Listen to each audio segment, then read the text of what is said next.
की है, जिसमें प्रमुखता से मेरे साथ हमारे जिला के अध्यक्ष नरेश सिंह जी, हमारे ये बाहू फोर्ट मंडल के अध्यक्ष सुरजीत सिंह जी, उनके महामंत्री अजय जी और हमारे पार्टी के सीनियर नेता सरदार एडवोकेट अमरीक सिंह जी हमारे साथ बैठे हैं। विषय बड़ा ज्वलंत है मित्रों, आप सबको पता है कि पिछले तकरीबन 22-23 सालों से जम्मू को एक दीमक ने गिरफ्त किया हुआ है। लगातार उस पे प्रयास कहां हुए कहां नहीं हुए इस पे मैं नहीं जाऊंगा, लेकिन वो दीमक आज आहिस्ता आहिस्ता बढ़ती पूरे समूचे जम्मू प्रोविंस, खास करके मैं कहूंगा हमारे बाहू विधानसभा क्षेत्र और जम्मू जिले के लिए एक नासूर बन चुकी है। और वो दीमक है बांग्लादेशी रोहिंग्यों का यहां पे बसना। अब किस ट्रीटी के तहत लाए गए, कौन सी सोच थी? उस वक्त तो यही लगा कि शायद जम्मू के डेमोग्राफिक सेटअप को बिगाड़ने के लिए, यहां के एक भौगोलिक स्थिति को भी चेंज करने के लिए शायद कुछ हुक्मरानों ने कुछ लोगों को लाया होगा, कुछ परिवारों को लाया होगा। लेकिन आज कुछ परिवार जो है वो हजारों की तादाद में हो गए हैं और जनसंख्या जो है वो लाखों की तादाद में हो गई है। शायद जिनका कई बांग्लादेशी रोहिंग्यों के बच्चों का जन्म भी जम्मू में हुआ है और उन्होंने उसका फायदा लेते हुए बच्चों को स्कूलों में दाखिल भी करवा दिया। कई स्कूलों में वो पढ़ भी रहे हैं। बदकिस्मती है कि गैर हिंदुस्तानी का हिंदुस्तान के किसी भी कोने में रहना और खास करके जम्मू कश्मीर में, और उसमें भी फिर जम्मू में इस तरीके से पनपना और फैलना जो है वो जम्मू की डेमोग्राफी को डैमेज करने के लिए और जम्मू के सिक्योरिटी सिनेरियो को थ्रेट करने के लिए मुझे लगता है कि वो काफी बड़ा एक रोल निभा रहा है। हमने लगातार इस पे कार्रवाइयां भी की, हमने इस पे प्रोटेस्ट भी किए, हमें जम्मू बचाओ आंदोलन भी बनाया, उसको लेके हम सड़कों पे भी बहुत बार उतरे।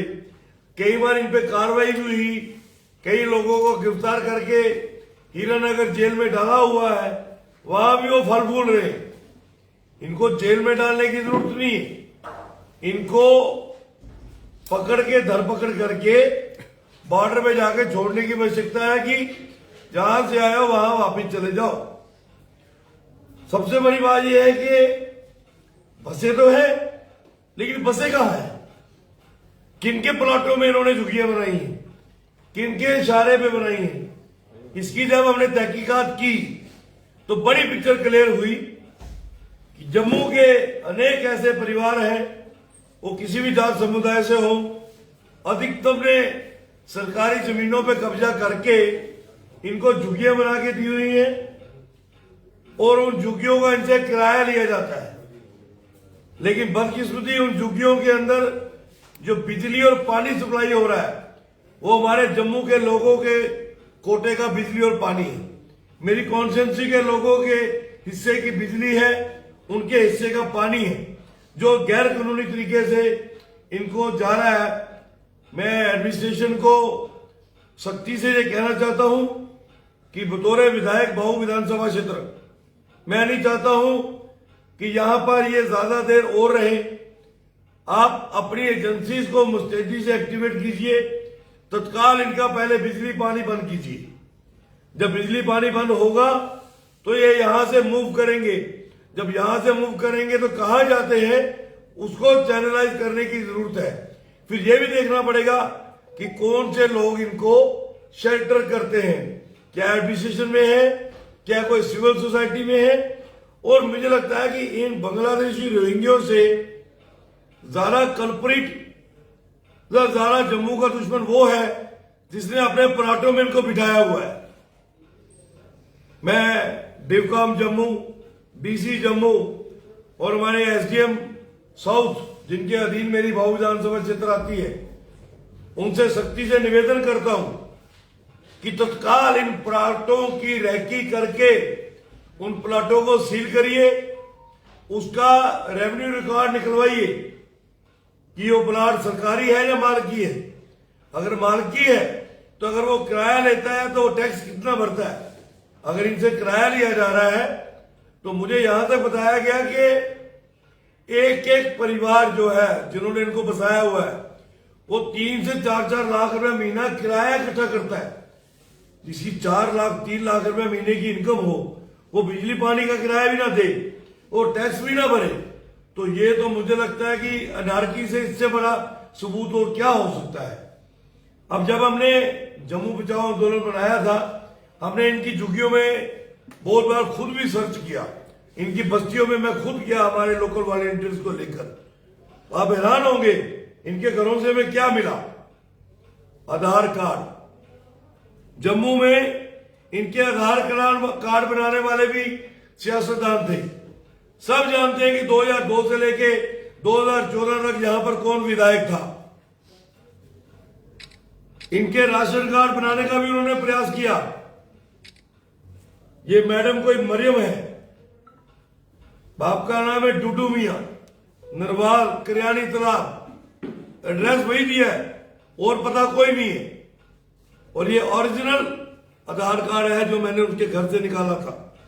और कितनों की ऐसी फोटोकॉपीज थी जो हमने उस वक्त भी एडमिनिस्ट्रेशन को दी कि अगर इनके आधार कार्ड बने हैं तो फिर इनका और क्या कुछ बना होगा, इसकी पड़ताल कौन करेगा। अब ये मरियम ना जाने अब यहां किससे इसने शादी कर ली, कितने इसके बच्चे हो गए, कहां कहां ये रह रही है, कहां कहां इनका नेटवर्क गया है। ये जो कैप्सूल है ये सिक्योरिटी थ्रेट बन चुका है जम्मू के। इस पे तत्काल प्रभाव से मैं तो जम्मू कश्मीर पुलिस से जरूर कहूंगा कि आपको मुस्तैदी लानी पड़ेगी, क्योंकि जम्मू में नशा, चोरी, सेक्स ट्रेड तक जो है उसमें बांग्लादेशी रोहिंग्या पाए गए हैं। मेरे विधानसभा का मैक्सिमम क्षेत्र खास करके ये त्रिकुटा नगर, छन्नी हिम्मत, टचिंग सैनिक कॉलोनी, छन्नी नामा, फिर गांधीनगर, वहां पे जितना भी जम्मू म्युनिसिपल कॉर्पोरेशन के माध्यम से कुछ ऑटो जो कूड़ा कलेक्ट करते हैं घर घर से, उन कूड़ा कलेक्शन के अंदर जो लोग लगे हैं वो बांग्लादेशी और रोहिंग्या लगे हैं। क्यों? जम्मू के लोग काम करने के लिए नहीं है क्या? क्यों बांग्लादेशी रोहिंग्या को काम दिया गया है? और वो काम क्या कर रहे हैं? वो घर घर जाके कूड़ा नहीं उठा रहे, वो हमारे इलाके की रैकी कर रहे हैं। एक घर को वॉच करते हैं कि इस घर से सिर्फ एक बूढ़ी मां आती है या फिर घर का कोई सेवादार आता है जिसको लोगों ने आय का सेवा कर भी रखा होता है, वही कूड़ा देके जाता है। कोई और male female elderly young gents दिखते नहीं है। फिर पता लगता है कि 10 दिन के बाद उन घरों में चोरी हुई। ये एक पूरी मोडस ऑपरेंडी चल रही है। मैं डीजीपी साहब से भी आपके माध्यम से आग्रह करूंगा कि मेरे इलाके के जितने भी एसएचओ, डीएसपी और हमारे एसपी साहब जो ऑलरेडी इसके ऊपर काम कर रहे हैं उनको और मैन पावर दीजिए, क्योंकि मैन पावर की कमी है पुलिस के अंदर, मैन पावर की कमी है। उनको मैन पावर से इक्विप करके इस पूरे इलाके की निशानदेही करके जब हम उन प्लाटों पे सख्ती करेंगे जहां पर ये लोग रह रहे हैं तो ऑटोमेटिकली चोर भी मरेगा, चोर की मां भी मरेगी। क्योंकि चोर को अकेले मारने से मसला हल नहीं होगा, चोर की मां को भी साथ में लेना पड़ेगा, रडार भी। जम्मू म्युनिसिपल कॉर्पोरेशन के अंदर ये जो धांधली बांग्लादेशी रोहिंग्यों को लेकर चल रही है ये कमिश्नर साहब तक भी पहुंची है। और मैं आपको बताना चाहता हूं कि एचएम साहब का जम्मू का टूर था, हमारी एचएम साहब की बैठक में भी मैंने उनके नोटिस में लाया और उन्होंने इसका सीरियस संज्ञान लिया। मुझे जानकारी मिली है कि इसके ऊपर काम हो रहा है, होना भी चाहिए। जम्मू में हमारे बच्चों की लाइफ को थ्रेट हो गई है। जो हमारा नरवाल, करियानी तालाब, बठिंडी के नीचे का लगता है का एरिया है, वहां हमारे लोकल जो लोग हैं, चाहे वो हिंदू है, मुस्लिम है, सिख है, उनके घरों में खतरा पनप रहा है।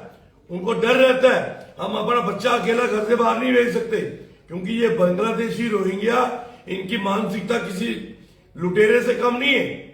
इनके लिए किसी को गायब करना, मारना या किसी के घर में चोरी करनी वो किसी से कम नहीं है। ये इंसान ना होके नरभक्षी का रूप है। मुझे तो यहां तक कहा गया कि नरवाल एरिया में जो हमारे लोगों ने पेट्स पाले होते हैं, लोकल जो हमारे कुत्ते, वो कुत्ते गायब हो गए। अब कईयों ने यहां तक पता करवाया कि इन लोगों ने उन कुत्तों को मार के उनको काट के खा लिया। अगर ये इस तरीके के लोग हैं तो ये जम्मू के लिए कितना बड़ा एक बम जो बन रहा है, और जब ये फटेगा ये सबकी तबाही करेगा। तो मेरा आज आपके माध्यम से हमारी सिविल एडमिनिस्ट्रेशन, पुलिस एडमिनिस्ट्रेशन, हमारे एलजी साहब को और हमारे सीएम साहब को, क्योंकि हमने इनका कुछ दिनों के लिए बिजली पानी बंद करवाया था, तो सीएम साहब ने कहा था कि ह्यूमैनिटेरियन ग्राउंड पे इनका हक बनता है। तो हमने कहा था कि ह्यूमैनिटेरियन ग्राउंड पे बिजली पानी तो दे दो, तो जिनकी जान को खतरा इनकी वजह से हो रहा है, वहां इंसानियत कहां चली जाती है।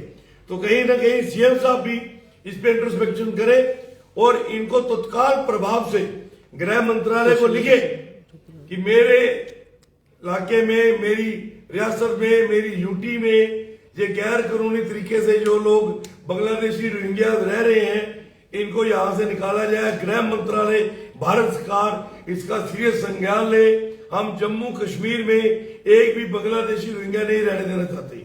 एक और बात आपके ध्यान में रहना चाहता हूं, जिसमें मैं अपने जम्मू के व्यापारियों को भी एक सख्त चेतावनी देना चाहता हूं। क्या वो वेयर हाउस है, क्या वो ट्रांसपोर्ट नगर है, क्या वो मंडी है, और क्या वो ये वेमाल है, यहां पर बांग्लादेशी रोहिंग्या को काम दिया हुआ है।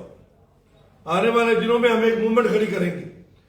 जिस दुकानदार के पास, जिस फैक्ट्री के अंदर, जिस मंडी के अंदर, आड़ती के पास वेमाल में बांग्लादेशी रोहिंग्या हमें कार्यरत दिखा, उस व्यक्ति का, उस दुकानदार का, उस जम्मू के नागरिक का हम सोशल बाइकआउट करवाएंगे और उसको लोगों में एक्सपोज करेंगे कि ये चंद पैसे बचाने के लिए, क्योंकि जम्मू का बच्चा अपना हक पूरा मानता होगा, और बांग्लादेशी रोहिंग्या क्योंकि उसको पता है उसने 80% तो चोरी करनी है, तो कम पैसों में मान जाते हैं, उनको रख लेते हैं। उस दुकानदार को भी हम नंगा करेंगे, और जिन प्लाटों में ये रह रहे हैं, आने वाले दिनों में उनके नाम भी हम पब्लिक डोमेन में डालेंगे कि ये लोग हैं जिनके प्लाटों में बांग्लादेशी रोहिंग्या रह रहे हैं। अगर तत्काल इन्होंने उनको नहीं निकाला या सरकार ने उन पर कार्रवाई नहीं की, क्योंकि वो सारी सरकारी जमीनें, बहुत कम है जो माल की जमीनों पे अपने प्लाटों में, माल की जमीन वाला तो बहुत बड़ा गुनहगार हो गया कि माल की जमीन में तूने गैर भारतीयों को बसाया है, और सरकारी जमीन कब्जा करके तुम बांग्लादेशी रोहिंग्या को बसा रहे हो। इससे बड़ा देशद्रोह का मामला कोई नहीं बनता है। इन पे देशद्रोही का मामला डालना चाहिए, इन पे एफआईआर दर्ज करके इन पे कार्रवाई होनी चाहिए, ताकि जम्मू को हम तत्काल बांग्लादेशी रोहिंग्या से मुक्त करवाएं और जम्मू के लोग एक सुखद जिंदगी जी सके। इसीलिए आज हमने ये प्रेस कॉन्फ्रेंस की। रंधावा साहब कुछ पूछ लें आपसे? कुछ पूछिए महाराज। ये मतलब लंबे समय से ये मुहिम चल रही है, कई बार इस मुद्दे को प्रेस कॉन्फ्रेंस के माध्यम से आपने इसको उठाया, लेकिन फिर वही, क्योंकि आपके पास सारा कुछ है, होम मिनिस्ट्री एलजी के पास है, सब कुछ है, कर सकते हैं, लेकिन बार बार ये प्रेस कॉन्फ्रेंस के माध्यम से आप इसको बांधने के बावजूद भी ये यूं का त्यों पड़ा हुआ, क्या कहेंगे? देखिए, ये चिंता का विषय है, मैं खुद मानता हूं, हमें भी दुख लगता है कि एजुटेशन भी करके देख ली, सड़कों पे भी उतर आए, तो ये कम होने के बजाय बढ़ने शुरू हो गए। इसका मतलब लोकल जो गाइड, लोकल जो शेल्टर, लोकल जो पालने वाले जम्मू के दुश्मन है, नहीं, वो ज्यादा है। पुलिस भी तो इसमें इन्वॉल्व है ना, एडमिनिस्ट्रेशन का भी रोल है, एडमिनिस्ट्रेशन फेलियर है, मैं मानता हूँ। अब पता नहीं वो कौन सी ट्रीटी है जिसके तहत उनको यहाँ लाया गया था। अब हमने सख्ती से कहा है, मैं यहाँ का विधायक हूँ, मेरा फर्ज बनता है कि मैं अपने इलाके के लोगों की सुरक्षा की इंतजाम करूँ, उनकी लाइफ सिक्योर हो, इसको लेकर मुझे कदम उठाने पड़ेंगे, मुझे एडमिनिस्ट्रेशन से बात करनी पड़ेगी। हम सीएम से चाहेंगे कि आप गृह मंत्रालय को लिखिए कि अगर एक विधायक ने कंसर्न बताया है तो ये मैटर ऑफ ग्रेव कंसर्न है। इस पे जो चीफ मिनिस्टर साहब लिखे गृह मंत्रालय को कि जम्मू कश्मीर से बांग्लादेशी रोहिंग्या को बाहर निकाला जाए। हम भी गृह मंत्रालय को फॉलो अप करेंगे। बीइंग एमएलए मैं खुद गृह मंत्री से जाकर दिल्ली में मिलूंगा कि बांग्लादेशी रोहिंग्या को जम्मू से बाहर निकालने की तैयारी की जाए। लास्ट क्वेश्चन, पिछले दिनों बिजली पानी काटी गई, यूएनओ के जो है प्रतिनिधि मंडल आया, उन्होंने देखा, उसके बाद फिर बहाल कर दी, क्या कहेंगे? देखिए, उसमें हमारे मुख्यमंत्री महोदय ने कहीं ह्यूमैनिटेरियन ग्राउंड्स पे उस बात को माना था। यूएनओ के इंटरवेंशन अब जम्मू कश्मीर तो क्या पूरे भारत में अब लिमिटेड है। आने वाले दिनों में ऐसी इंटरवेंशन आएंगी तो पहले उनको हमें फेस करना पड़ेगा। बिजली पानी जो ये कंज्यूम कर रहे हैं वो हमारे जम्मू कश्मीर के लोगों के हिस्से की है। मेरी कॉन्स्टिट्यूंसी के लोगों का पानी बिजली जो है इनको जा रही है, ना ये बिजली का किराया देते हैं ना ये पानी का किराया देते हैं। मेरी कॉन्स्टिट्यूंसी का एक एक परिवार रेगुलर बिजली का किराया देता है, रेगुलर पानी के पैसे भरता है। पहले उनको बिजली पानी मिलना चाहिए, उसके बाद देखते हैं कि अगर इनके पास सरप्लस है तो ऐसे लोगों को देना है या नहीं देना है। ओके, थैंक यू, धन्यवाद।